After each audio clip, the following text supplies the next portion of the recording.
Все, поехали. Да, начался стрим. Просто у меня, когда я включаю рестрим свой application, считывают эту, да? То иногда она мешает этому. Да. Все, я должен уже в стриме быть. Вот, так что можешь там посмотреть, проверить. Вот. Осталось 42 секунды. Почему дежавю? Почему дежавю? Дежавю? Дежавю. Ну, два смысла. То, что это второй турнир, и то, что крашился раньше он тоже. 800 players. Вау. RIP сервер. 800 гроссмейстеров. Так, почти 1000. Definitely server is going down. А тут еще больше привалило народу. Thank you. You guys realize, you see the chat, right? There's 800 people. 800 people in the title Tuesday. Okay, 11 observers. Thank you very much. So we have 800 something title players in the second tournament. It's also much stronger because we have addition of Mehmediyarov, Caruana. There's no way I can get some cash in this tournament, but let's play some chess. Yeah, why not? Let's get some chess going. Okay, f5. Interesting. Interesting. Some people play something like this against me, and so let's castle.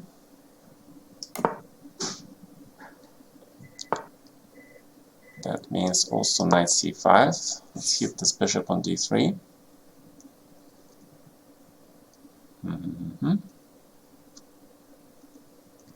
Yeah, this is gonna be an interesting game. Definitely an interesting game. Right, usually I respond with this move. And queen e3 check. That was the tactical... there is no queen e3 check. Oh my god, I blundered. I blundered! Also knight b6. I blundered. Okay. So I did. So let's try to make the best of it. Let's try to make the best out of it. Though I might not be possible to salvage this sheep situation. Yes, that's also knight d6 is coming. My queen is badly placed. If I play d5, then knight b6. My rook is absolutely horrendous. So knight d6 there and knight d6 there.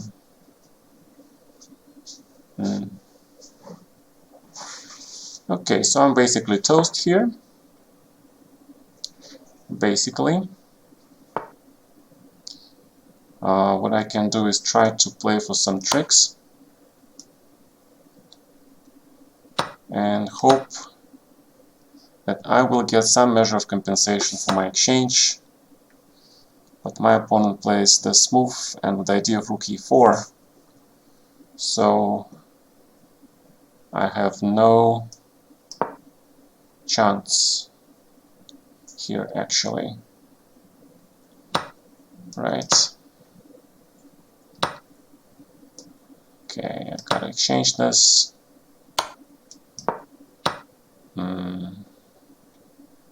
F5, knight d6, my pawn will be bad, but he'll play knight d6 anyway. F5, knight d6, f4, bishop f2. Right. So, but if rook d8, then knight c5. Okay, so let's try b5. Okay, I got out-tacticked here today. Completely out-tacticked. Knight c5. I need to get the line. In this case, rook e8 then. Make sure I can stop his rook. Exchange, king f5. Try to push my pawns here. The majority. g4. And pray for the best. Rook c8. Probably completely lost, but maybe some small chance. Maybe some very small chance. So basically I need the rook on the second, right? And then just check and try to do a lot of checks here. That's what I need to do. Check. I don't know. It's hi guys. I apologize that I don't talk much, because this is, after all, a money tournament.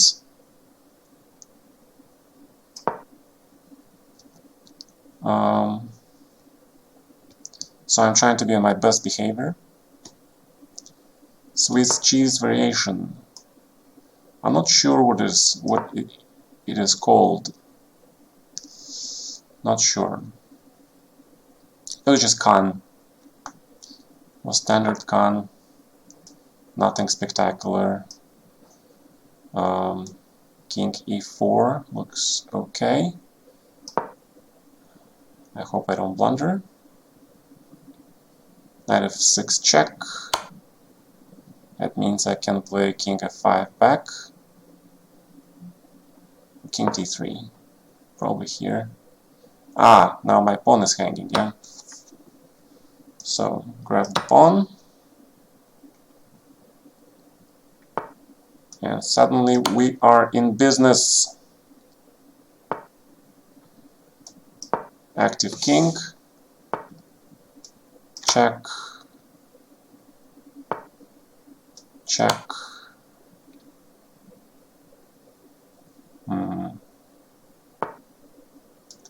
Check. Well, looks like a draw. Rook h1 is also a possibility that comes to mind, right? So if I want to play for a win, I can try this move. But I don't feel like I'm justified in playing for a win here. Although this last move, h4, was kind of strange, to be honest. But I guess White is pretty comfortable with his position, but still. Considering how powerfully he played the first part of the game, this part of the game, White was not impressive at all. So, h2. Queen, king here. And rook f1 check. Looks reasonable. King e4.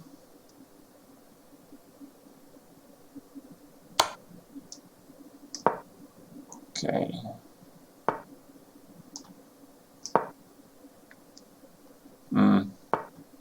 Not a great move. I'm trying to box his king. Oh, a long time. A really long time. Check.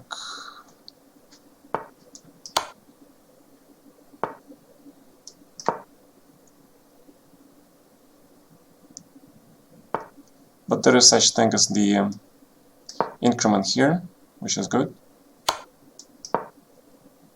It's mighty good, and he is lost. Oof. All right. Wow. Did you see what a disaster I had in the opening? Yeah, awful technique. You see such a stark difference between the opening and middle game, where he found all those tactics. It was huge tactics, right? But then in the end game, he just played meh. definitely at 2200 level, maybe 2100 level. Thank you, guys. So let's see, what are the fun games in progress? Hikaru's playing, Yan Nepomniachtchi, Artemiev playing. So let's see who is Artemiev playing. He killed somebody. Okay, good. What else we have? Nakamura also won. Some attacking chess, yes. And Yan also won. So probably a lot of wins for the first round for the strong guys, because the field is so large. There is a huge elo difference. And yeah, but starting from the next round, things will get a lot heavy. We also have Dominguez playing here, right? I think last month he won one of these things. Came to hear some serious trash talk, Gata. JHB. Yeah, Kurana играет. Yeah, Kurana is playing. That's bloody amazing. You're from Peru. Welcome, Peru. Yeah? Machu Picchu. Hi, great music. Yeah, Kurana and MFL, you know, it's fantastic field. This is fantastic field. This is the dream of any advertiser. Yeah, you just like, if they could be allowed to do the advertising here, like this would be the perfect opportunity, right? But thank God they're not here. You can finally relax and just watch Naka. Yeah, you can watch both of us probably. Probably a good idea. Of course, I would watch also Giri. Is he here in this tournament? Let us see. Paravian. No Giri here, yeah? So he was playing on the first tournaments. But then we have Mamediarov, Paravian, Kurana, Sarin. So we have a lot of guys. No cheating on Gata. Come on, guys. I only encourage you to watch others' stream, because you get to learn different things, right? Different perspectives. Grishuk тоже был на ческом, но решил уйти. Grishuk was here, yeah? Giri online? Is he online? Let's see. Leon Beast, Azeri Chess.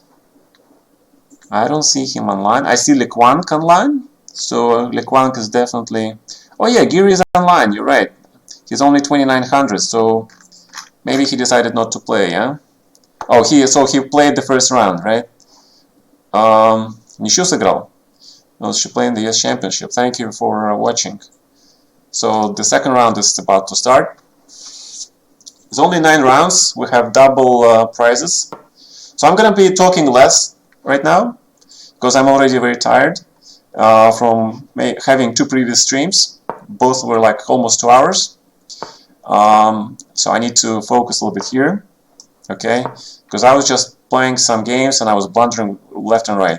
I just blundered in my first round as well. So let me try to focus on not blundering out, at least say that much, right? So this is the point of knight d2 early without playing e3. So you go e4 in one move, and then you're ready to meet e5 with bishop e3 sort of. So that's the difference. Sometimes I play e3 and sometimes I play knight d2 followed by e4. I'm not going to ignore you, I'm going to read you guys, but I'm not going to talk as much. Who wants to be in a stream with thousands of people spamming the chat? I guess it depends on your preferences. It all depends on your preferences. e5 actually would look very interesting here, because I already played g4. Right, so that definitely looks interesting, but I want to I just want to develop, play normal chess. Castle, you know, nothing fancy. Nothing fancy at all. Okay, so he forces me to take here. I'll take this, and I'll probably have to play bishop e3. Although I'm kind of partial to bishop g5 as well, because you know, getting that h6 is probably a good idea. But bishop g5 is met by knight c5, yeah? Okay, so let's play bishop e3. And now I want to get my standard position with the expansion on the queen side, and of course try to get this d6 square for my knight. So that's what I'm going to do. At least that's what I'm going to try to do. So queen d1. Rook goes... I don't know where the rook should go. So sometimes I put it on e1, sometimes I put it on d1. Here is probably better to put it on e1 because he's gonna try to go for knight f4, bishop f1, and then I'm gonna look for ways to take on f4, play e5, and then rook on e1 will be quite handy. So no rushed moves. You know, stay calm. Play. If I play this move, knight e4, can he play knight e4? Knight e4, knight b6, no, right? Knight b6, bishop f5, I take on a8. It's kind of an exchange, because obviously I cannot take on a4 because of bishop f5, right? So that's a nice trap that my opponent can possibly play, which I can also reply with take on f4 first. But knight b6 looks kind of cool. You know, it's a counter trap, right? So, you know, when you're setting a trap and counter trap, you know, tactics are important. Right now, the positional threat behind this move is knight b6. It's very concrete.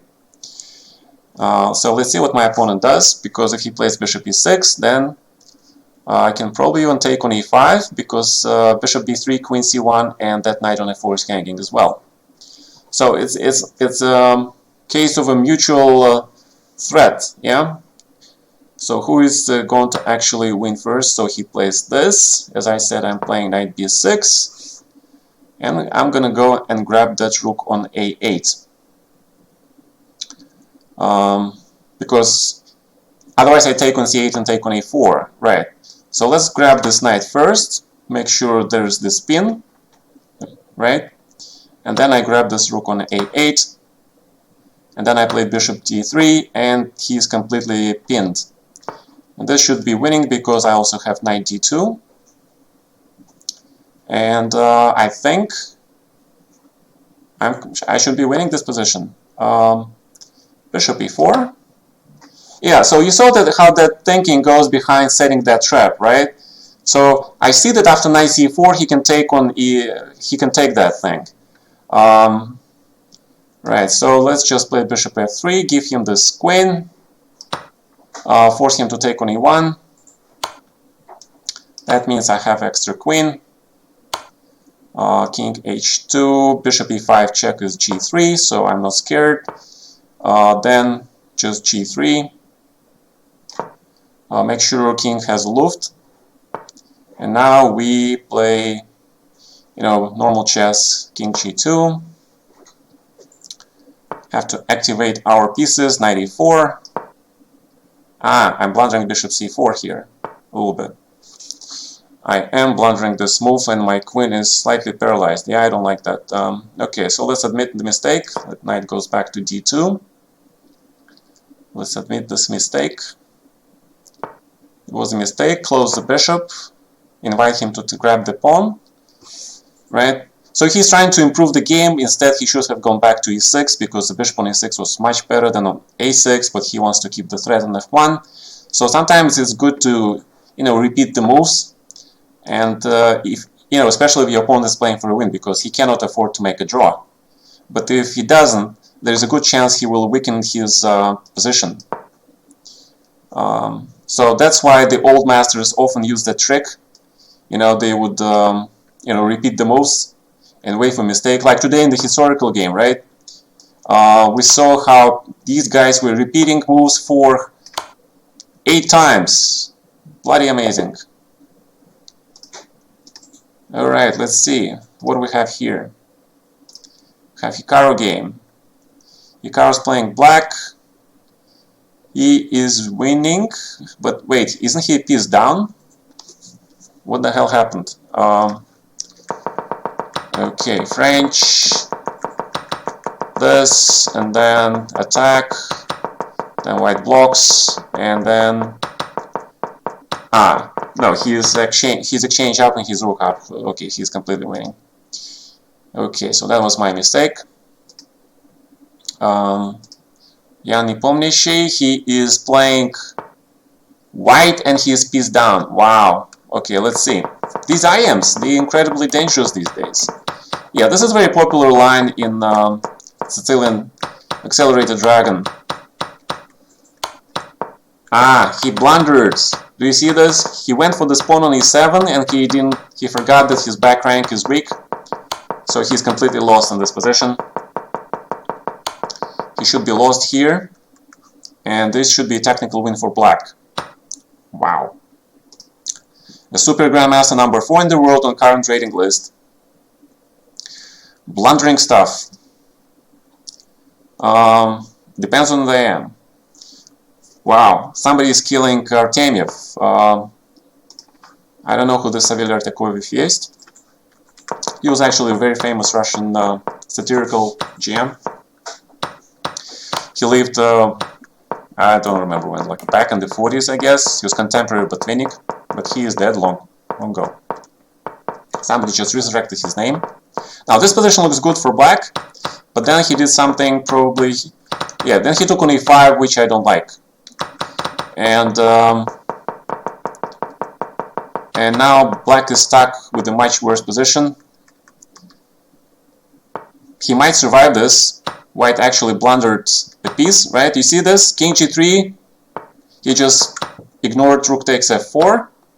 But okay, with seconds on the clock, even grandmasters, even strong grandmasters, they can blunder. Do we see any other important games? We see Caruana's game. And Caruana wins. This is Slav, a6, Stepanenko. A Stepanenko guy.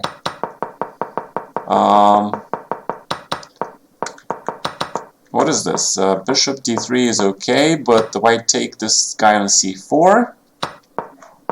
Okay, rook f6 looks pretty strong, right? There's some kind of attack, but there is no attack.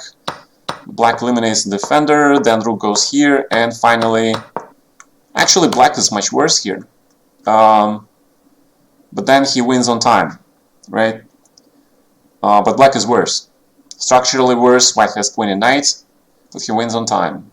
So Fabiano learns now how to win on time and play faster. Sebastian, I just saw him somewhere. Paravian, thank you for following. Thank you guys for following. Welcome newcomers. I'm not going to talk much in this tournament. Okay, so let's take a break a little bit. Very strong tournaments. We see Nakamura, Artemiev, Sarin, Caruana, Dominguez, MFL, again, Mamedyarov, Bortnik, Aparin, Paravian, Chigaev, Fedoseev, Lekwang, Demchenko, a lot of great specialists. The Hans Kuhl Niemann guy, I know this guy, I was playing him in the open tournaments when he was very young. I remember he was very impressionable, expressive young man. Another this guy, we have Jordan, Kovalenko, of course we have the #1 bullet, former bullet champion, right? Penguin. Tang, right? That's his name. Zavin, who used to win this tournament. Dobrov, who is very strong Blitz player, and many others. I apologize if the sound is not perfect. Sebastian is Dominguez. Yes, he is. Maybe. All right, so we have an opponent. It's only 9 rounds. I think they make a break after the 4 rounds. Well, I have a build. The sound comes from my camera, right? I don't have the greatest equipment in the world. I apologize for that. But I'm not here on the beauty contest. Basically, I'm trying to explain the games, the reasoning. Sometimes I play a4 here immediately, because I don't know, if black plays a5, sometimes that knight can go to b5, right? So bishop e2, castles. Yeah, usually I play bishop d3. I don't know what I'm doing, but now knight d2. Bishop here, and the idea is that rook e1 also. The idea is that I'm waiting for this move, knight d7, so I can play a5. This is my specialty. And the idea is black plays b5, then I play c4, black takes on c4, knight takes c4, and we get this extremely strange structure, which I analyzed heavily like 3 or 4 years ago. I absolutely remember nothing about it right now. But I can tell you that the positions, the resulting positions after c4, b takes c4, knight c4, but the vice bishop should be on d3, of course. That was a big mistake on my part. I need the bishop d3 here. So, good evening. Hi, Cat Daddy Moon. Long time no see. By the way, thank you guys for all your support, all your donations, bits, pieces. Thank you. I'll take all that stuff. Alright, so knight b6 is a possibility, queen b3, and queen a3 is another possibility. So what else? And there is such thing as rook a3, but probably not immediately, yeah? So let's play knight b6. I'm also looking to play b4, b5, you know, create a strong pass pawn. The reason the bishop on d3 is strong, because if the bishop was on d3 now, I'll be able to play queen e2 and hit that pawn on a6. And at this very point, I'm unable to do that, right? So that's why bishop e2 sometimes is not that great. If you play bishop e2, you need a different plan. Alright, so let's grab here b5, I guess, or b5, bishop f3, bishop f3, bishop c6, right? So I'm not scared of that. So let's play b5. Let's make this pawn, a pawn, great again, right? Paraphrasing our famous someone who cannot be named. Yeah. Alright, so knight d2, using the fact that black is sort of tangled up there. He cannot take on a5 right now, and I am trying to play knight c4 and put the second knight on b6. So the structurally, yeah, queen a8 looks okay. He hits my pawn here. Again, knight c4 is a possibility, and the one that should be considered, because if bishop g2, then knight b6. Yeah, and it looks pretty good for me. So let's do that. Let's do that. I'm blundering the pawn. I am a blunderer. Bishop b5 though can be small excuse. Can it? Is it worth it? Let's try it. Bishop b5. Trying to play for a trick. So obviously black is completely okay now. Completely okay. And I need to look for a draw, so I'll start looking for a draw because I blundered the pawn. Black is going to try to, you know, move his knight somewhere to d5. I have pair of bishops, I would say, even despite the blunder, and even despite the blunder, I should be doing, I should be able to make a draw here. Although I'm not 100% sure now. So let's try to exchange stuff and find this draw. Let's find the draw. That means I need to exchange pair of rooks, and king and two pieces should be a draw. Rook a8. Of course, on the other hand, maybe I should keep the bishops, because with the rook, two bishops are extremely strong. And he is not playing very ambitiously. So, okay, let's exchange this thing. Right, so basically he is giving me a chance to make a draw. Check, bring the check. King here. And I need that check because you see how black king is slightly cut off now? Slightly, very slightly. Nothing like really badly, but somewhat he's restricted.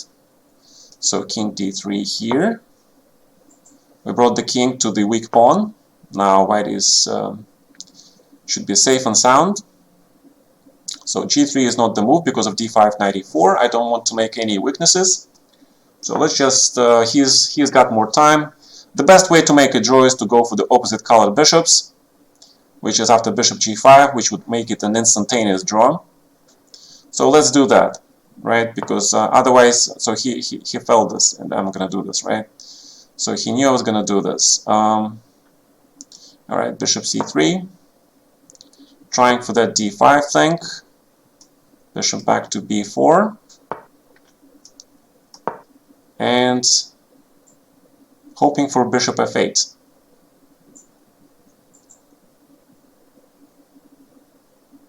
Hoping for that bishop f8. Because if knight d6, then I can probably just take this guy. Probably should be able to draw this, yeah. Okay, let's just grab this and make it a real draw. King e3.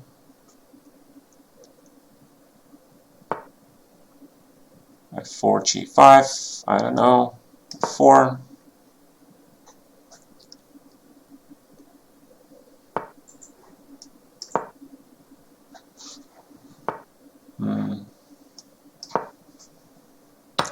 And just basically play f5 at some point. Yeah, so this is basically a draw.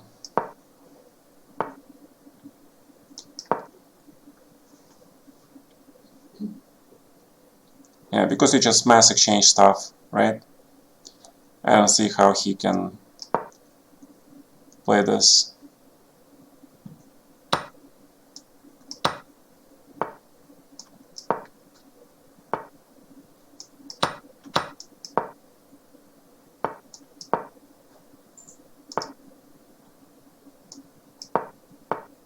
Oh, you want to flag me? Really? Okay. I am refusing an obvious draw.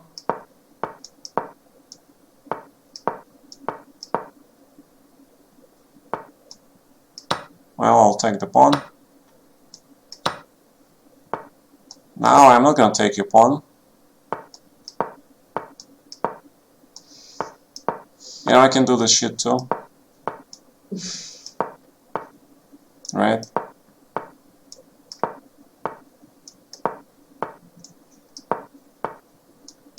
How do you like that? A taste of your own medicine, dude. Boom. Okay, you make a pawn move, and I can make another 50 moves now. Yeah?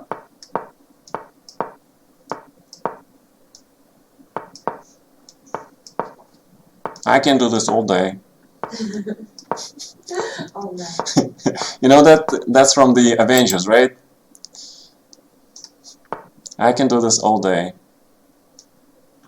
Except, fine.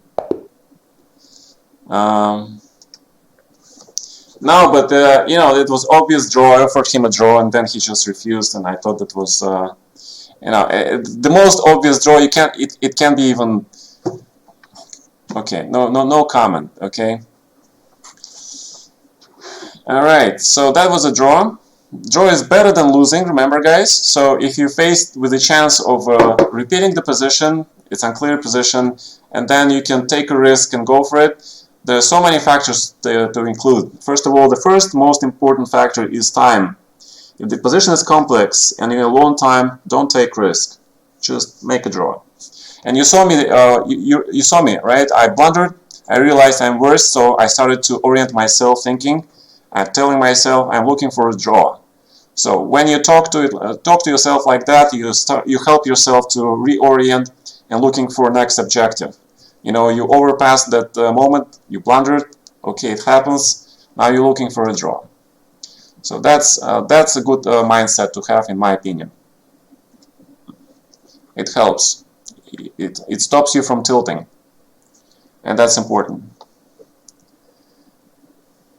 Серьезно, да? Я думал, что если он уронит флаг, то можно придумать мат, потому что все-таки у него слон превращается... Кого он может превратить? Все равно ничья, да? Нету мата, да? Нет, есть мат. Если он ставит коня, if there is a mate, because if he puts the 9, right? Imagine, he's king on h1, knight on h2, I have king on f2 and bishop on g2. That's mate, right? So if he loses on time, there is position I can construct where he can be mated. Okay? There is. So, alright, who is this kid? He is from Chile. I see. Okay, that's good to know. I didn't know that. Alright, so London system. Against me? Ah! Rawr! How dare you? Only I can play London system. Just kidding, right? So, the reason I don't play with this move order with white is because of this. Again, black can develop the knight to e7 now. There's this little thing here. h6. And then, I don't know, okay, fine, let's castle. Let's castle. And I'm looking for f65 break some point. So he wants to play knight e5, I guess. So let's play f6. That was the whole point behind knight e7, right? So let's do that. Alright, why f65 instead of minority attack? Because your knight is on e7. That's the plan you start. That's like Carlsbad reverse, remember? In Carlsbad, with white has this option of developing knight on e2 and then go for f3, e4. So this is basically the idea here. Of course, I cannot play e5 right now because he's got the queen there, yeah? So I cannot do that. And he's trying to double the rooks and then hit me on e6. That's probably a smart strategy. So let's bring the bishop back, because I don't like his bishop on d3. It's pretty powerful. But if you play here, then I can play now e5. I should be able to play this. And this is the French structure, but with the pawn on e4. It's quite decent for black. It's not an isolated pawn on d5. It's different. At least I like to think it's different. So let's see. Knight d4. I can probably think about playing bishop d7, right? And force him to take on c6. And after that, I can take with the bishop with the idea of knight f5, or I can take with the pawn and connect my central pawns. Personally, I think taking with the pawn is probably better. Right, exactly. Okay. So I don't know, it's a huge dilemma. Should I take with the bishop on c6 or with the pawn? I don't know, it's questionable, right? Because bishop c6, I have knight f5 coming up next, and then rook e8 and d4. But I like my structure intact, so let's take with the pawn. Because knight f5 I'm going to play anyway, but now my pawns are connected. And I don't know, I just like my pawns being connected. That's all I can say on the matter. Knight f5 looks reasonable. Forcing that rook over there. Rook to e2. Now there is queen c5 check at some point, but what do I gain from that check? I gain absolutely nothing, so let's try to play e3. And I want to play c5 now. And I want to play d4 at some point. So bishop b5 or rook c8. Let's play rook c8 first. Right? Protect this pawn, it's important pawn. Now I want to play bishop b5. Because the only way he can dislodge this knight is by playing something like g4. But that will be still, you know, a serious weakening, right? So white pieces are quite crampy. So you see how it works out for black if he manages to get e5 in, right? So he decides to sacrifice this pawn. That's probably a wise decision. So let's protect my pawn on c7, or I can play queen b6. That's interesting dilemma here. Let's play queen b6. Getting out of the spin and creating a potential bishop f5 d4 pawn push. And also I'm preparing even the rook exchange, because rook exchange should be good for me. So he plays here, Normal. That's quite normal. So my bishop is good. d4 then, okay, so let's play king h8. Avoid the d4, bishop c4 stuff.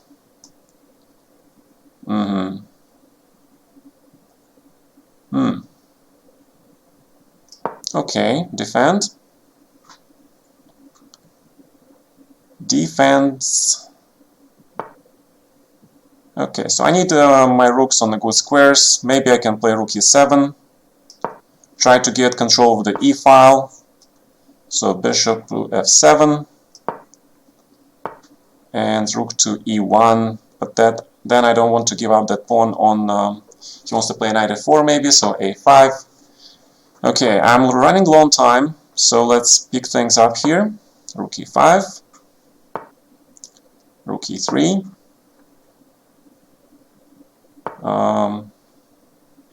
Rook e8.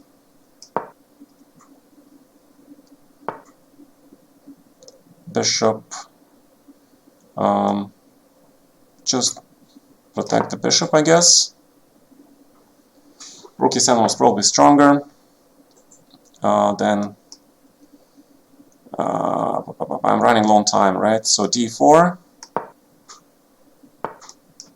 here. Oh, I take your queen then. Thank you. Okay, so he helped me at the end. I was getting a little bit nervous, yeah, but I think I should have been okay.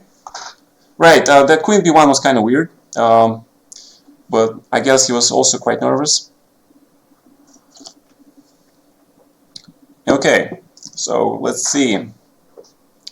We have some games in progress. This is absolute draw, unless white blunders. What else we have? Artemiev looks like a draw. Rook f7, rook e8 check, right? So rook e8 and rook f8 is repetition. And no side can avoid this, basically. Queen b8. Of course, white is winning now. Yeah, rook f8, queen b7, yeah? Nice trick. Queen b7 and white is winning. Nice! Tactics. Tactics rule the blitz. Caruana. Oh, Caruana is playing... no, that's Dominguez. Dominguez was black. Very solid. Pawn up, probably wins. There was a fantastic story about Dominguez playing Golubev in World Championship Blitz last year. That was a fantastic story. If he's streaming, you should guys ask him about that game from the World Championship Blitz. I can tell you, like half of the tournament hall was there watching the game. Half of the tournament hall. Mamedjarov is winning. And anything else? So who do you guys want to see? Watch Naka again, but he just finished, yeah? So there is nothing to watch. But Caruana, what happened to Caruana's game?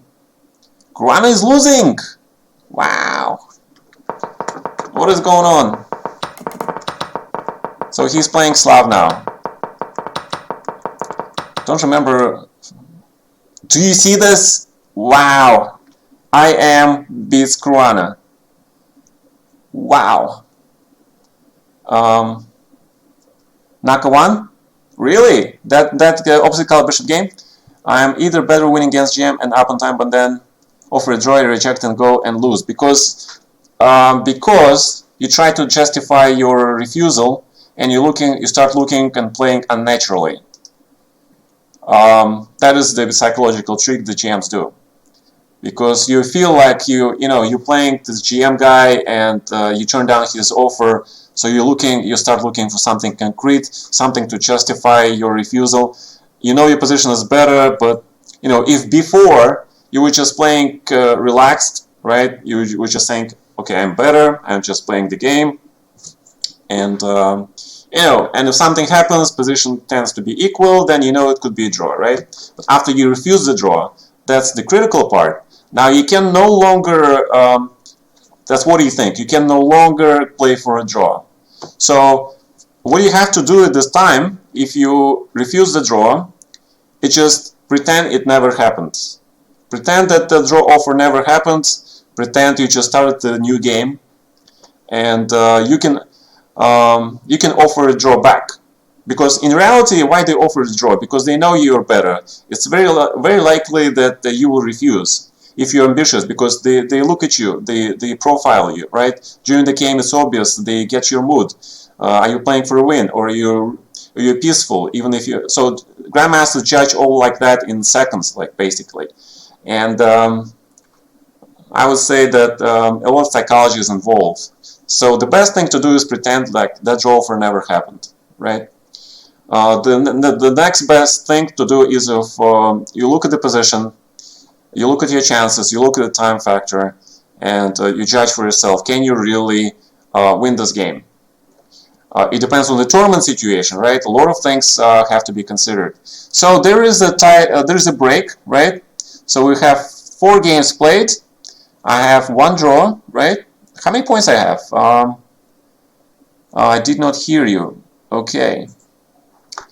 Yeah, a lot of people just, when being offered the draw, you just like make a move, which means that you want to play. But it will be nice to say that, it's like, I like your offer of a draw, yeah, but I would like to play more. You can say something like that. Wait, how many points I got, guys? Come on, help me out. Look at all these grandmasters. We have also Kastyniuk playing. She's 3.5. Wow. Vasilia Graf is also 3.5. But where am I? Ah, there's me. 51st place. Yes, 51st place. Sharing the spot with the MFL and other strong young kids. Yeah.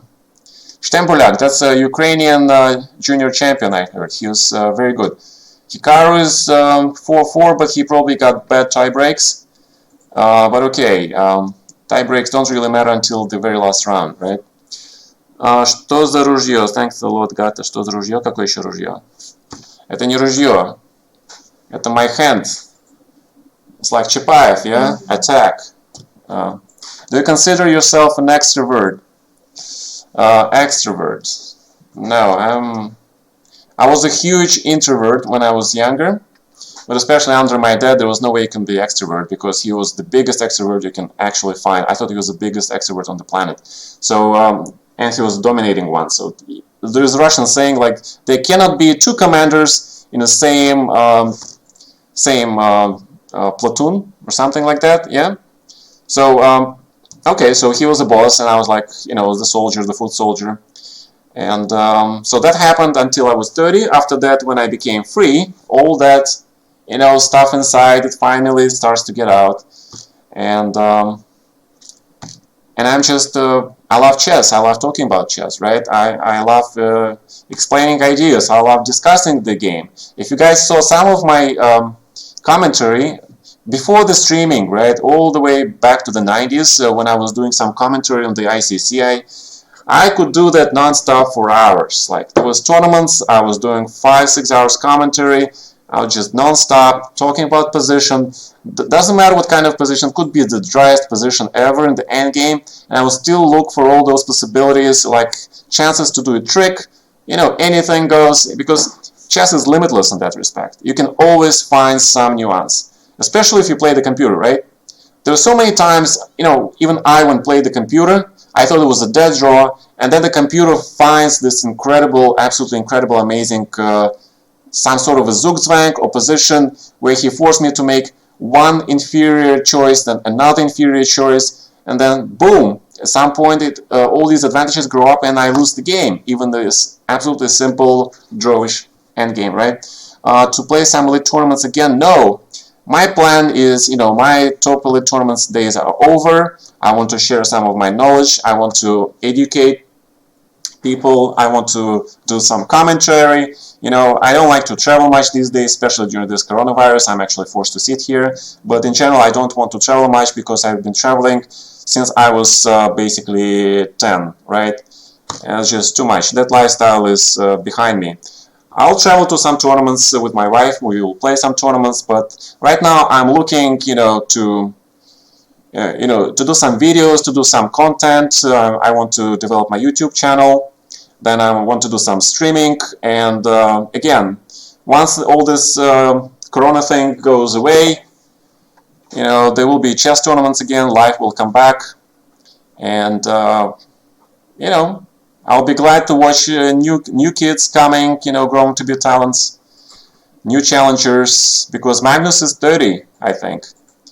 In about 5 or 6 years from now, he will start losing his, you know, energy levels, some that concentration, right? That will all start to go down. What about your other profession? Well, I never passed the bar, right? So I can never go back to that profession. And starting low profession, starting to work as the legal somebody when I'm close to 50, there's no way. I was thinking about trying to learn some programming language though, because it seems to be, you know, popular. But let's be honest, I'm 50 in the next 4 years. The best thing I can do is chess, right? Sure, but Anand is unique. He's like Smyslov and like Korshina in that respect. Why am I playing Hippo? Why am I playing Hippo? Habit. It's like I keep thinking that I'm with you guys, yeah? Alright, so let's play E5. 97.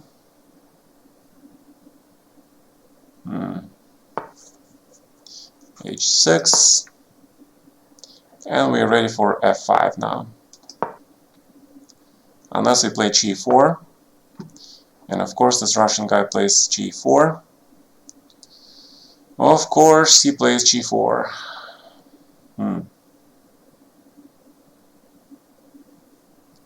Alright, let me think a little bit.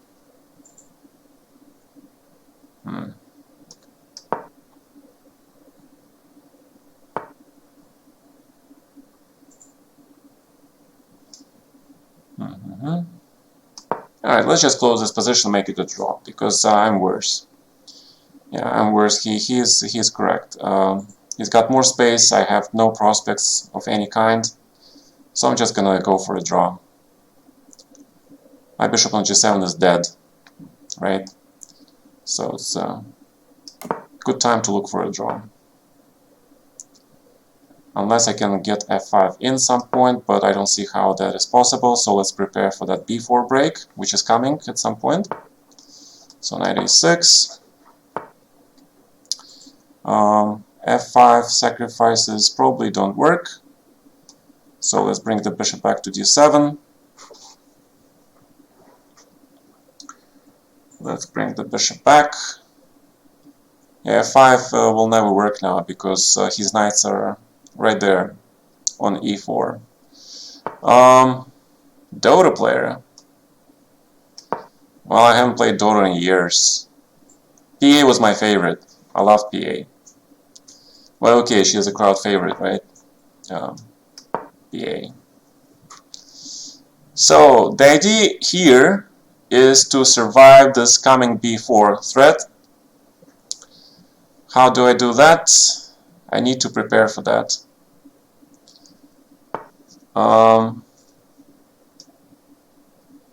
So queen b8 to rook f7, knight c8, and bishop f8, right? Right. Yep, terrible position. If I play f5, then he just takes. Queen c7, knight b5. On the other hand, if he plays knight b5, I can play queen b8, and that means his knight will not go to a2. Alright, just make sure I don't blunder. Yeah, knight b5 looks reasonable. Now I can play knight c8. And just don't take on b5 this guy, right? Because he's gonna play knight c4 and then b4 at some point. So he goes back. Rook f7. Maybe. Okay, let's just repeat the moves. Let's see what he has in mind. Let's see what white has in mind. I have more time, so he's trying to play for a win, yeah? Okay, rook c8. bishop here, queen d8 maybe. Queen d8, then knight b5 really. Alright, queen b8. Let's see. I'm gonna play knight f5, dude. Let's see that knight f5. Okay.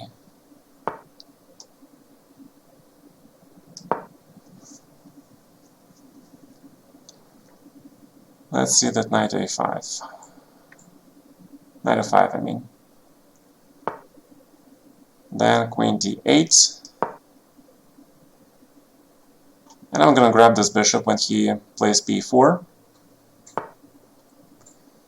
So, just rook b8. I'm not sure what he wants.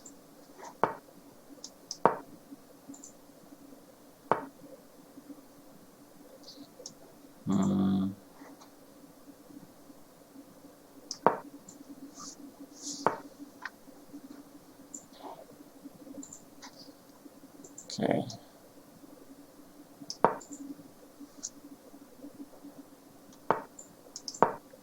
Oh, he's just shuffling pieces around, yeah? He's just shuffling pieces around.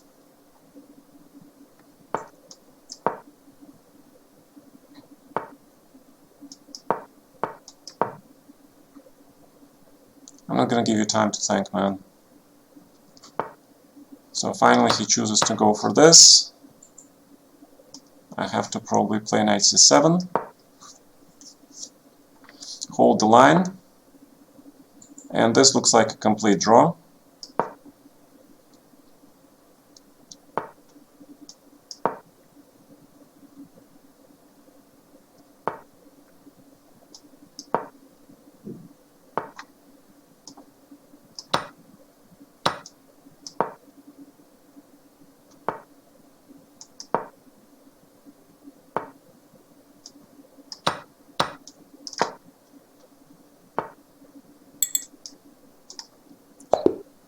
Okay, draw.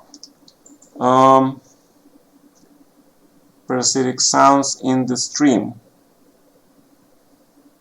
No, I don't like playing chess with music because it distracts me. I love music in general, so when I hear the tune, I'm like, and it's kind of hard to focus on both things because I pay attention to music. Okay, so that was a draw. That was Hippo, which was a bad choice on my part. And let's see, other games are in progress. Incredible 2 queens, but Artemiev wins, of course. And then we have Azeri Chess. And Azeri Chess loses to this Chopper guy from Turkey. Wow. A lot of grandmasters, top-level grandmasters are losing today. Okay, Le Quang Liam. And Liam is losing as well to I Am from India. Those Indian guys, they're mighty dangerous. Right, wow, he's just lost. Ah, my Midar was black. Oh, I'm sorry. But see, this I Am just beat Liam. Unbelievable. Liam was very strong GM for a long time. Severomorsky, and who is black here? And Fedoseev loses to Severomorsky. Although Severomorsky is the strong GM, I think. He is Moskalenko, right? Maybe. Don't remember. Look at this. Queen a5, right? Immediately using this knight b6 thing. Knight b6 was not accurate. Probably knight f6, e6, a6, right? Because after this you have to play this. Although this still looks like a draw, but yeah, this looks actually good for black.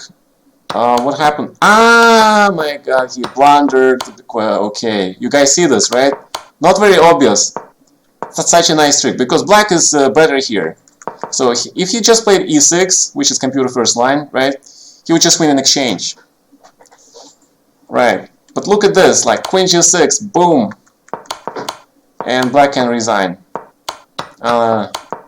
Nice trick, Tricky grandmasters. Tricky grandmasters. Anything else? Anybody else? Vincent Keimer. Let's take a look at Vincent's game. He was a young German hope. He actually beat Kovalenko. And that is Leko's work in action. Very solid opening choice for black. Very solid. Queen's Gambit decline. I can see Leko's guiding hand in this young man.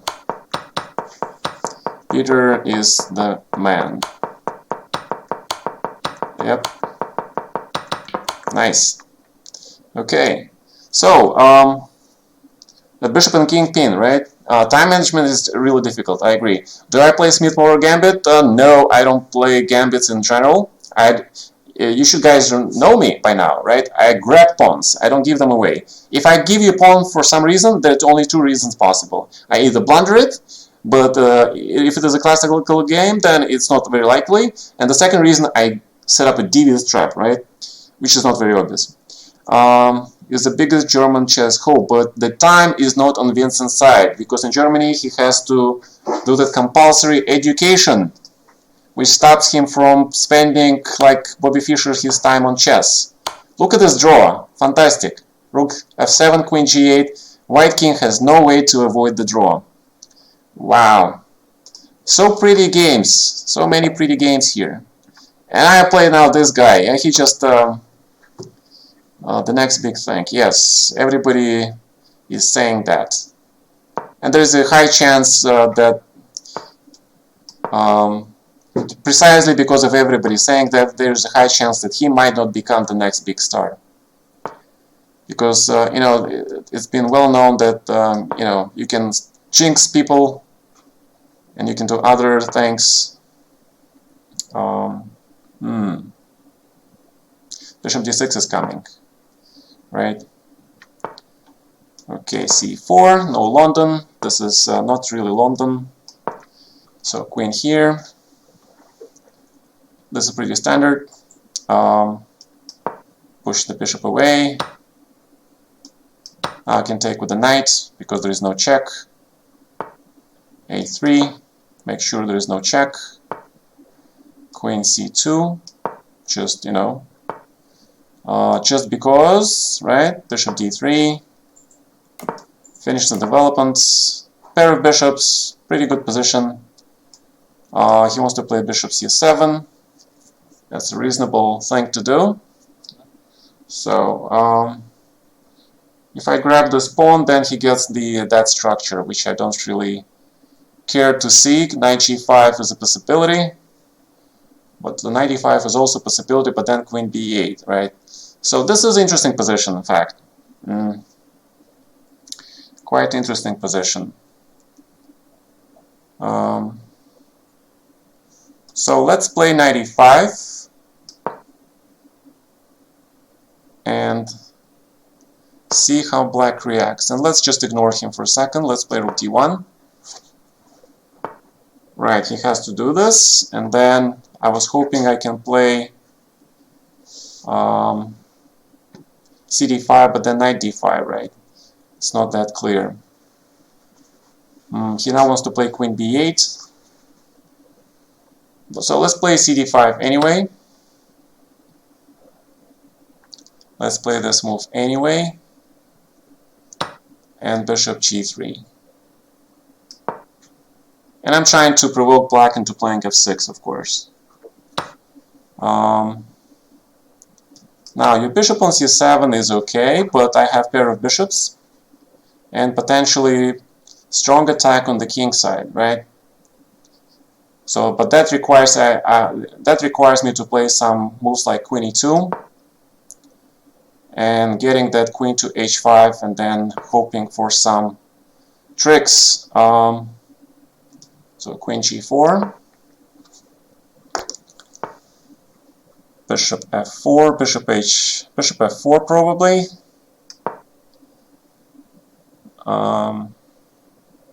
Yeah, maybe I'm not quite now confident in my attack possibilities here. Maybe that was too much expectation, but h4 is a useful move. Put that pawn on h5, and then queen e4 and g4, right? So let's do that. Let us do that.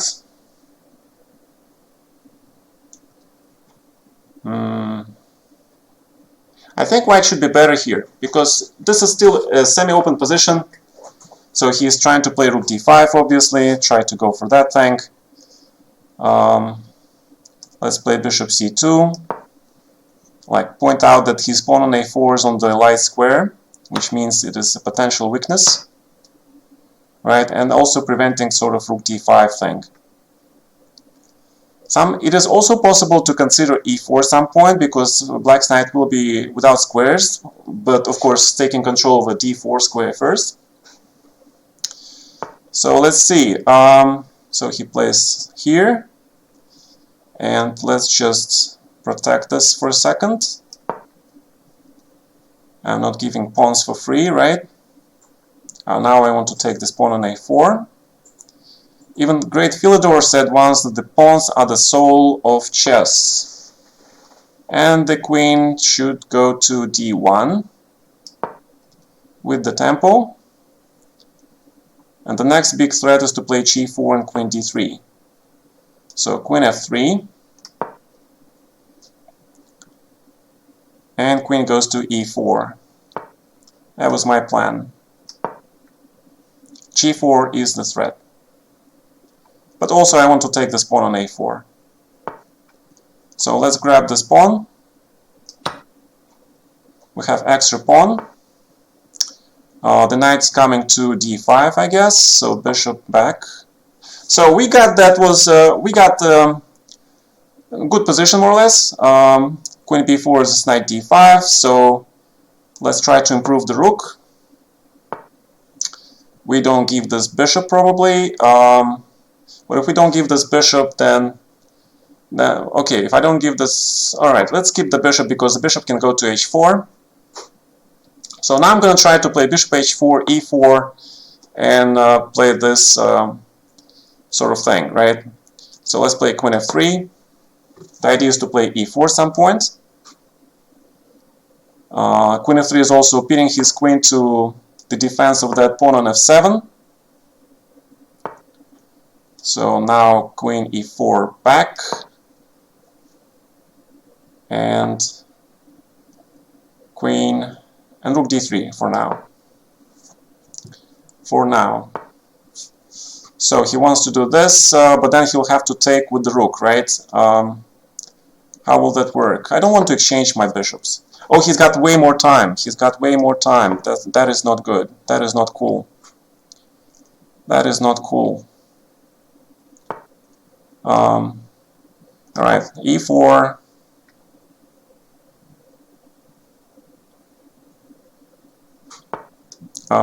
Take bishop f4. I need this bishop back. I need this bishop back. Queen d3. Alright, I'll stop talking for a second, okay?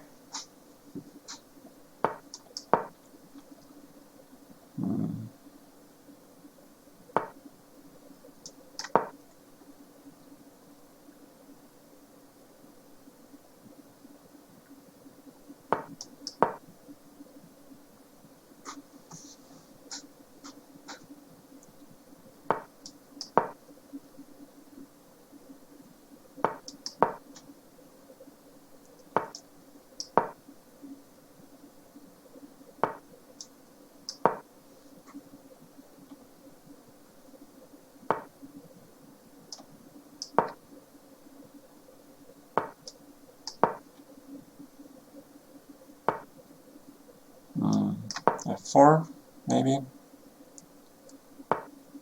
Okay, queen d4 back. Yeah, I'm not making much progress. I know I'm not doing it well. But I can play f5 at least. The threat is f6.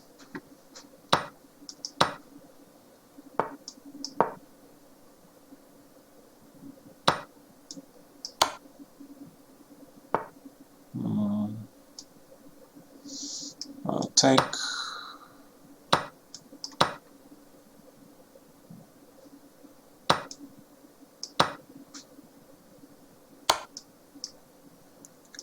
e3. I need to play faster.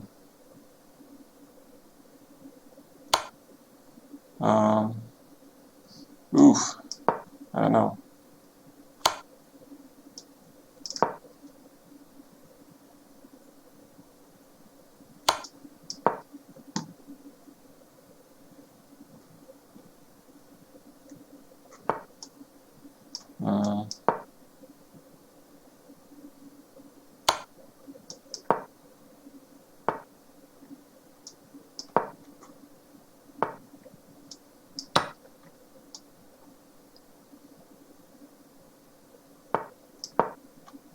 Half a draw.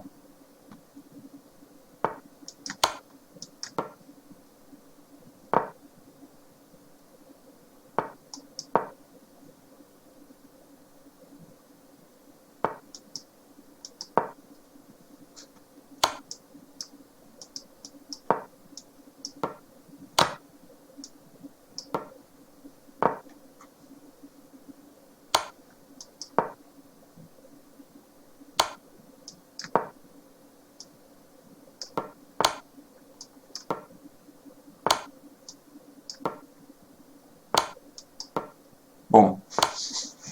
Yes! Boom! I offered him a draw, right?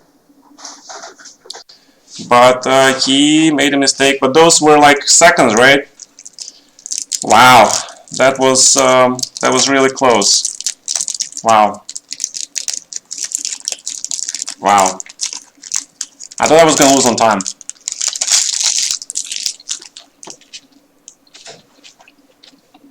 Who is this guy, by the way? Oh, I know this guy. Yeah, he's good. My endgame sucks, but the way I played before that endgame after f5 should be a technical win, right? You saw how slowly you improve, position, squeeze, and then f5, f6 break, and then swinging. Of course, in classical chess, people would resign there, but this is the Blitz draw. Okay. What else? This is interesting. Also draw. Okay, so I'm playing white. It is quite possible I could play a lot of improvements there. I'm not saying anything. It is quite possible.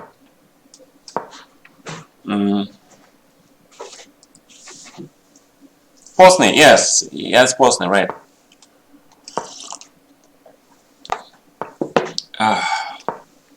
Yeah, my time management sucks. I should be pre-moving stuff. Yeah, I know. But old habits die hard, right? This was not a good move because of bishop e5. I remember that much. I think Hikaru played it against me, and every time I played bishop e5, he got into worse position. Every time. So this is okay. Whoa, that game was nervous. I'm a wreck, man. I'm definitely a wreck. So knight c6, bishop c6, take on d6, and queen a4. That's the main threat, actually. Then you work on that c pawn. Okay, so let's go from explaining to doing, right? That's what we do best. Queen a4, and queen goes to a3, which is a standard Slav thing. You know, you go for this pawn. You know, make it weak and difficult for black to defend. I don't remember my analysis. I had some analysis here. c4, and you just play b3, I think. And you just b3, because if he takes, you take with the a pawn, your structure is still better. You still have a superior structure. Just because you need to castle, yeah, just to make sure you complete your development. Because black is stuck with this pawn on c6, you have queen a3, knight d2, and then b4, knight b3, knight c5 or something. it is very solid for white. It is very, very solid. The chances for you to get killed there are basically minimal. I would say that with the correct play, there is a great chance that you will have an advantage. So if he plays queen c7, we put the queen on a5, prevent a5, and we offer to go to the endgame, which is better for white. So he must not exchange, which is correct. But in this regard, then I can play b4, and if he takes the pawn, then my rook goes to c1 with the tempo. Of course, whether it's good enough, I don't know. Okay, but I suspect that white has an advantage here, even if it's just a short-term thing. It could be anything from rook c1 to b5, rook b1, knight b3, knight c5. It's just slightly better for white. If you check this position with the computer, I'm pretty sure the computer will agree with me here. Ideas how to play middle games against London with the King's Indian setup. I think that King's Indian setup is actually one of the best setups for black. Against basically a lot of things. So yeah, that's a good setup. Again, I can play queen c5, but I kind of want to leave that square for the knight. But not here, yeah? Because queen c5, then queen d8, I want to exchange the queens. So let's try to exchange the queens. Because you guys know how I love to play endgames, right? So let's see how black reacts for that. How does my opponent react on being offered the queen exchange? The Royale. Okay. Tanya versus both assist on the first minute they put on more students on their YouTube. I believe you. So knight e5 or queen c7. Knight e5, maybe he wants to play knight d7, right? Okay, so let's exchange the queens. Let's exchange the queens. Let's do it. And then we maybe even b5 here. Knight e5 also looks interesting. But I need the Luft. I need the Luft when how to play. Okay, let's make a Luft. Right, let's make a Luft. I'm having some thoughts about how to proceed here. Black is really ridiculously long time, so that gives me quite a lot of ideas. So grab and rook c5, maybe. Rook c5 looks good, and I want to have my knights in the center. So if I grab this thing and then I grab this thing, how is black going to play here? Rook a8, rook b8, right? And if rook c7, knight e5. Woo, black is in serious trouble, because look at this French bishop, yeah? It's ridiculous. I think black is in serious trouble because my knight is coming to d4 now. So the knight goes to d4, and we have a very possible kingside expansion here, coming to town near you. King g3, maybe not the best move, but okay, let's play h5. Let's make sure we have some pull here. King g4 is the thing, right? It's not the thing. Okay, it's definitely not the thing. f3, g3. Am I getting mated here? I better hope not.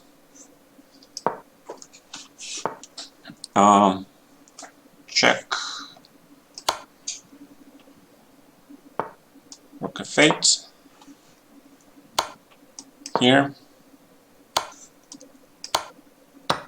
G4.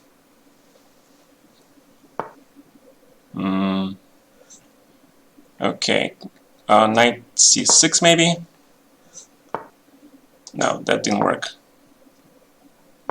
That didn't quite work. Okay, knight goes back. Yeah, I need this knight back. Rook b1. Now we catch this bishop. We catch this bishop red-handed. Here, f4. This should be technically winning. It's not easy, but it should be technically winning. Okay, rook d7. d7. I need to find a plan. What is my plan? I need to find the plan how to win this game. I don't see this plan.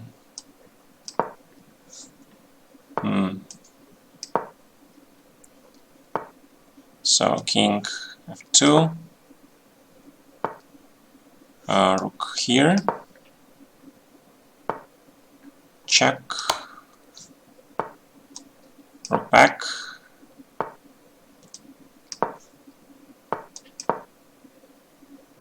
and knight g4.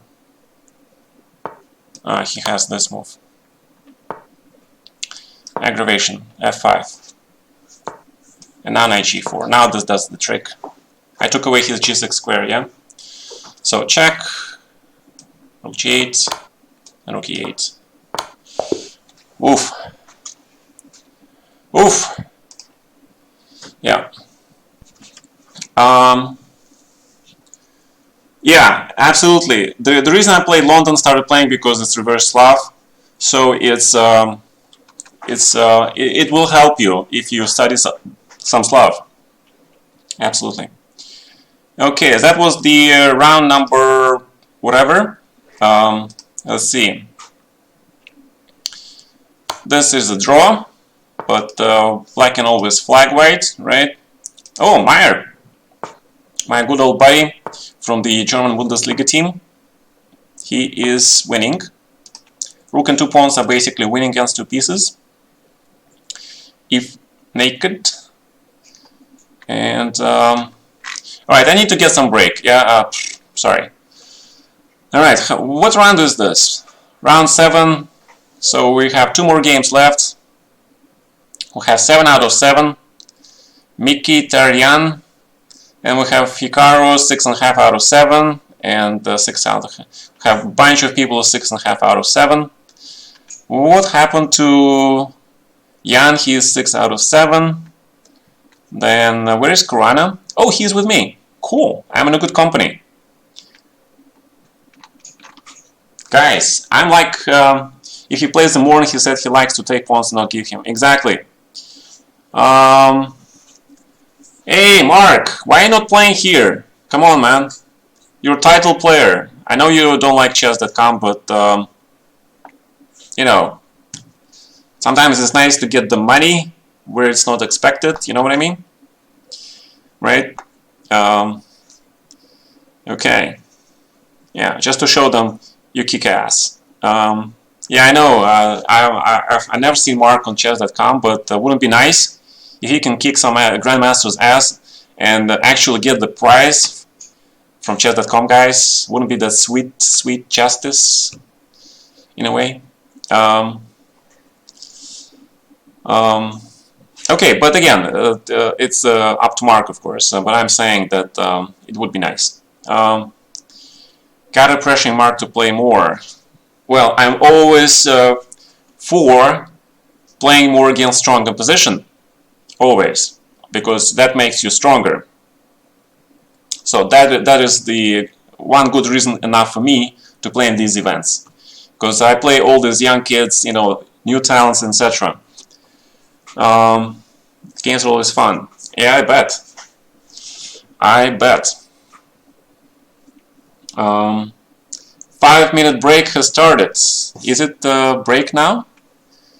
Right, after round number 7, games will automatically resume in 5 minutes. Can you share any anecdote concerning Karpov? Anecdotes and Karpov? You sure you didn't mix your guys? Come on. Karpov and anecdotes. That's like, these two things don't mix together. He's just too serious guy. Well, Well, with Kasparov there are plenty of things. You can always, the very least, you can always remember his faces, yeah? Karpov, I didn't hang out with Karpov much. I mean, I definitely didn't hang out with Kasparov, but with Karpov, nope. No funny stories. Nope. Nothing at all. A lot of stories with Ivanchuk. A lot of stories. We were friends for a long time, but then over the years we kind of drifted apart. And one time he lost a pawn. Okay, is it going to be that one of those anecdotes about an Italian, Russian, and American being stuck in one room? So now you can do it on the chess thing, right? Now you have Karpov, Kasparov, and Fischer being stuck in one room, right? And then you can do a lot of things there, right? No, we're not going to do that, okay? That was the end of the anecdote. Oh, I see. Kasparov playing the internet. Yes, there was actually a famous story about Kasparov playing back on Internet Chess Club. I think the administrators tried really, really hard to keep his account secret, but there was somebody who eventually told someone, and of course, once two people know the secret, it's no longer secret. And eventually his account was divulged, and the same thing was also on the Play Chess, I think. But then he stopped playing because he went to politics. I mean, why would the guy like Kasparov waste his time playing chess and making no money when he can do all that politics stuff? He can do all those very well paid speeches, right? He gets like a lot of money for each speech. I mean, why would you even consider playing chess then? He was Raphael? Right, exactly, he was Raphael. Ivanchuk, well, okay, but there are many stories about Ivanchuk. Many stories. Let's see. You know, I'm very tired now, so I can't tell you any particular story, like on order. We played together our first game. When was it? I would say, even though we played in a lot of junior events in Soviet Union, because he was older, he was playing in a group with Gelfand and those older guys. And I was playing in the juniors under 16. But those guys were playing under 20, right? So we were in different circles. Then, of course, I went to the US, and in the 1989, I had a rating of 2300 when I went to the US. And a year later, I had a rating of 2650. So, which brought me to Vortnik. I don't know. What should I play? I don't want to play Hippo. Okay, so let's go with Sicilian. Yeah, I know. I know this guy. He's I played him many times on the ICC, like back then, right? So I know this guy. Of course, he's only got stronger, and I got older. So that is not knight c3. Interesting. I thought bishop c4 was the right move order, because now I just exchanged the queens. I think he forgot this line. Yeah. Well, okay, let's not talk about Ivanchuk banging ball or head on the wall, because that's disrespectful to Ivanchuk. I mean, when he was young, he was very... Again, the nerves were better. Took the better... he was taking things personally. And sure, there were moments when everybody has days like that. So bishop e3, e6 has to be played. So I'm pretty happy with my opening. You know, white has the weakness on c3. There are no queens on board, which means that there is a trick with knight c6, knight b5, of course, so I have to watch out for that. So let's play a6 here and nullify this threat. I also want to play rook c8, bishop c5, and develop my king side. Well, basically, okay, it's about equal here. That's all I can tell you. This position is about equal. White can try to play this, yeah. rook c8 or long castle. There are two ways to play this position. I can also take on d4, just put the bishop on c6 just to be safe. And play bishop c6 here. That will make me very safe here. And just play g6 and prevent f5. Maybe even castle here. Rook d8, rook d1. Right, so let's develop bishop e7. Develop pieces. I will also consider playing b5 at some point. But he wants to play c4 maybe. Put the rook on b6, right? So, okay, h5 preventing g4. It's about equal. This position is about equal. g6. Why not?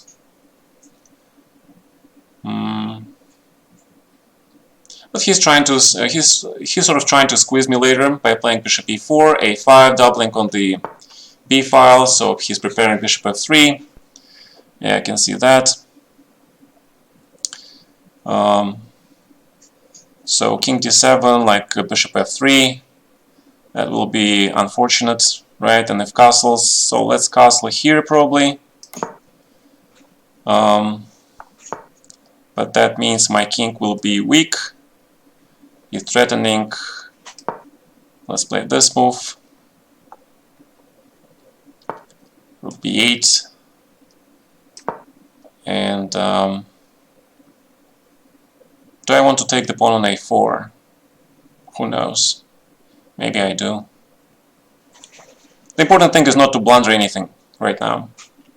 So rook goes here. And I am blundering something, I guess. Probably. Probably I am blundering something. I don't know. Yeah, I was worried about this move. So rook d5, then bishop c4. And he wants to play bishop b6 check. So if I play rook c8, then rook d2 and bishop b6 is a threat. Yeah, rook d5, bishop c4. I cannot take on b6.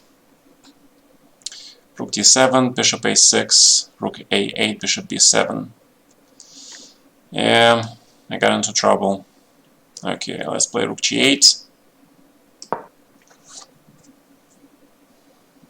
Yep, I'm in trouble.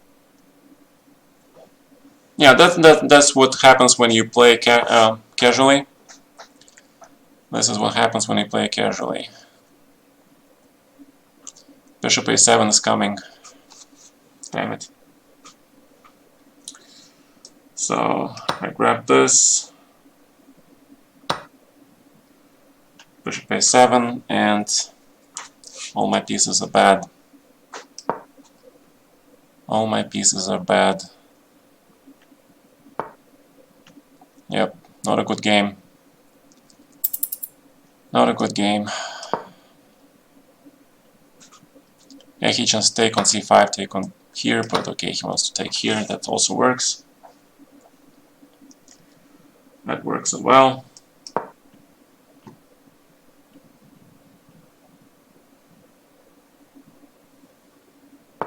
Yeah, terrible. Terrible game by me. Terrible. Take. Terrible. I had a good position out of the opening and then I completely messed up. Completely.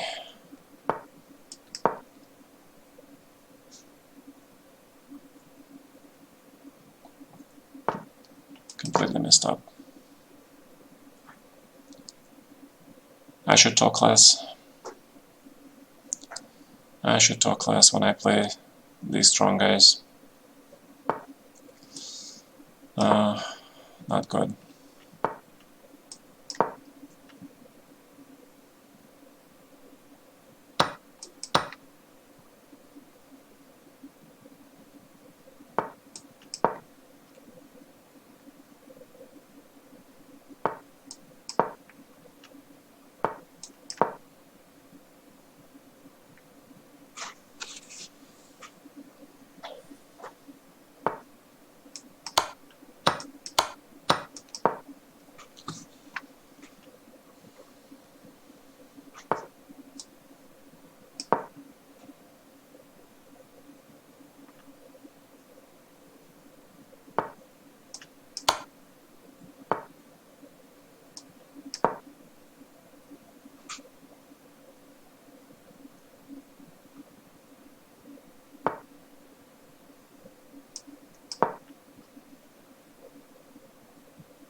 trying to survive, which probably is not going to happen.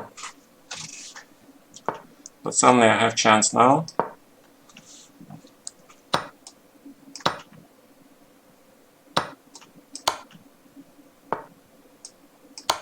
And this is a draw. This is a draw.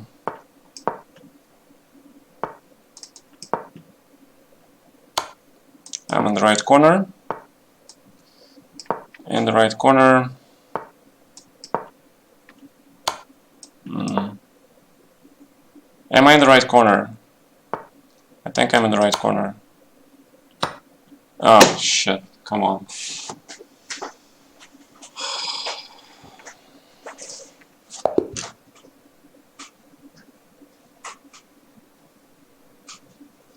Yeah. Okay. No. I just, I managed to save such a horrible position and then only to blunder.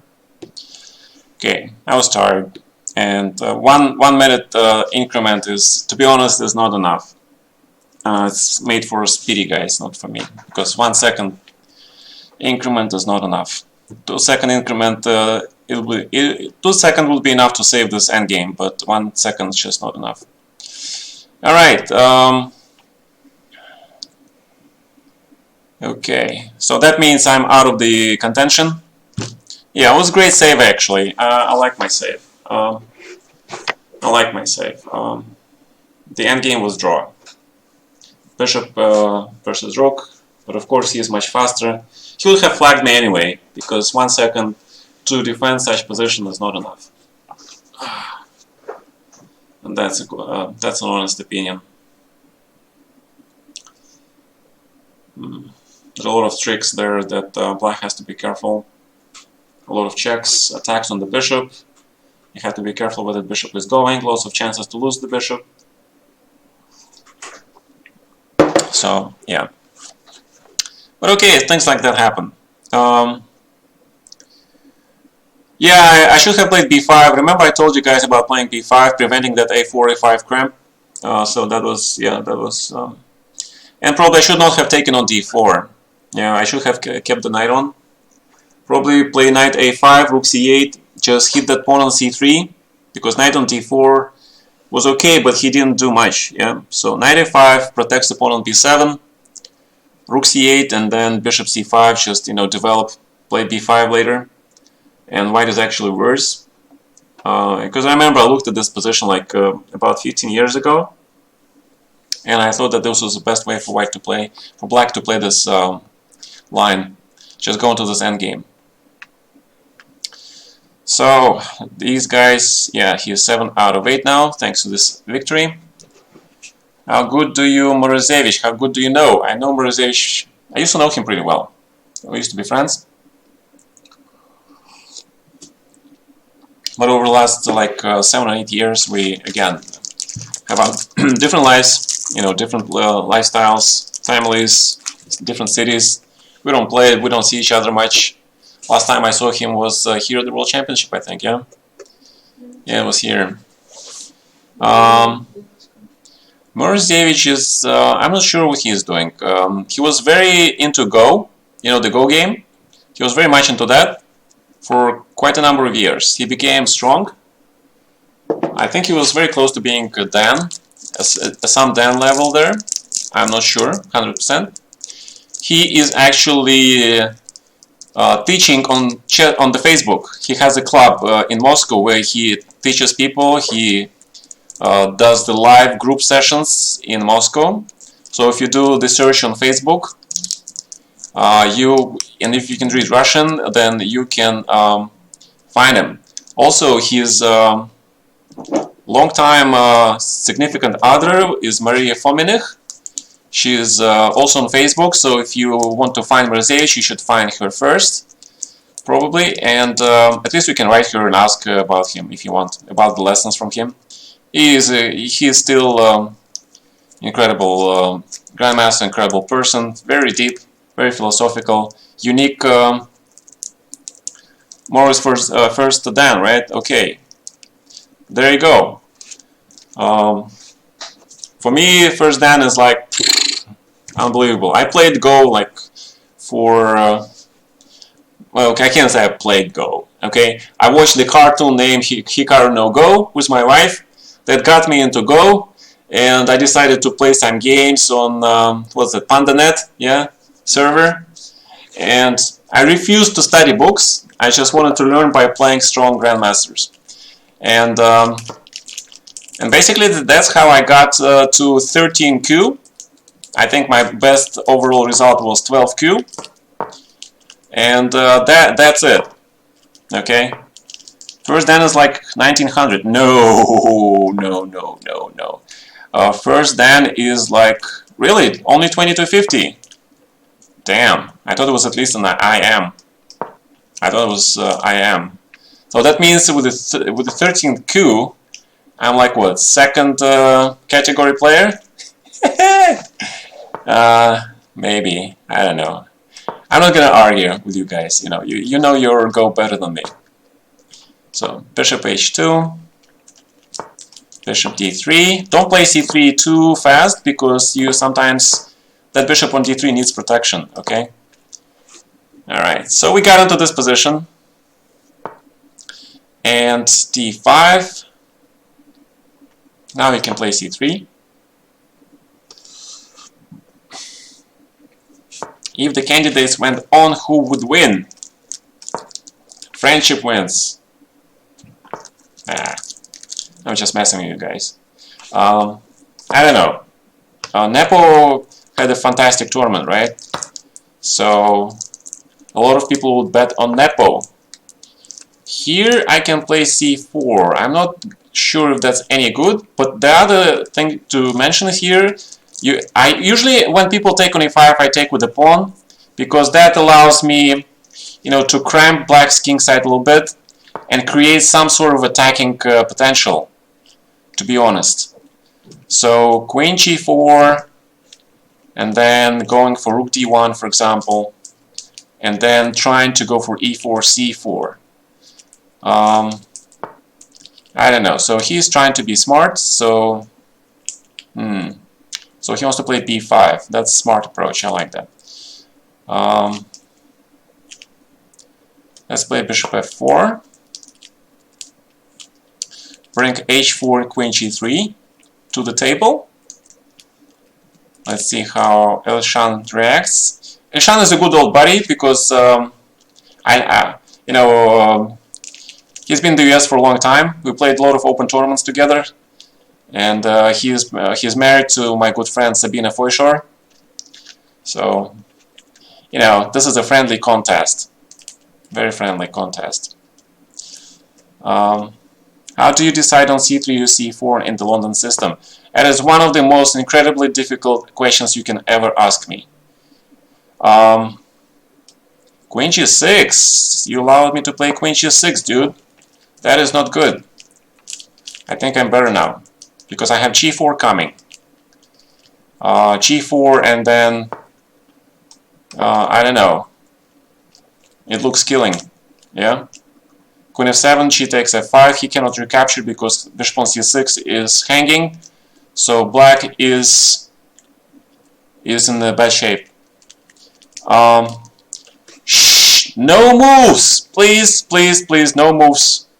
I missed bishop f5. Okay, I didn't see it, but okay, please, no moves. Especially in a tournament game, that's called cheating. I can be barred, banned. Bad words, a lot of bad words. Alright, so we got extra pawn, but that means nothing unless I can convert this pawn. How do I convert this pawn? Another difficult question. Conversion here is not easy. Black has a good structure. e4 looks interesting, but maybe h4 first. I need to protect that pawn on g6, right? If I can play h5, for example. So c4 probably has to be played here. And b3.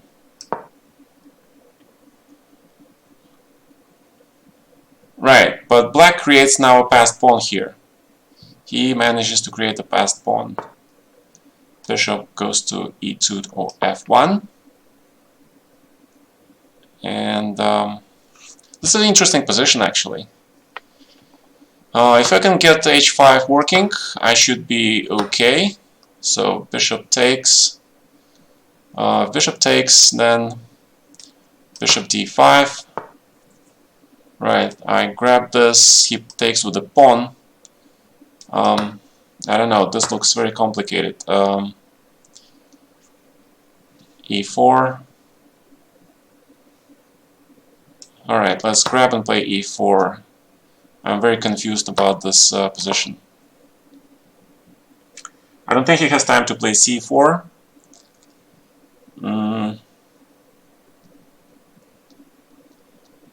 I don't think he has time for that. But then I just play rook b1 or king f1. King f1. Try to bring my king to d3. But he plays this, of course, and he doesn't allow that. So rook b1. Wow, incredible endgame, to be honest. h5. He can get d3 in. So let's bring the king to d1. King d1, rook there, f4. I don't really want to play f4, but I'm running short on time. Alright, let's play f4. Let's see what happens here. But he has rook g2. What am I doing? Rook a1. Rook a8. Wow. Check. Rook c8 maybe. Just make sure I get the draw at least. And for that I need to grab this pawn. So check first. Grab. Here. Here. King f2.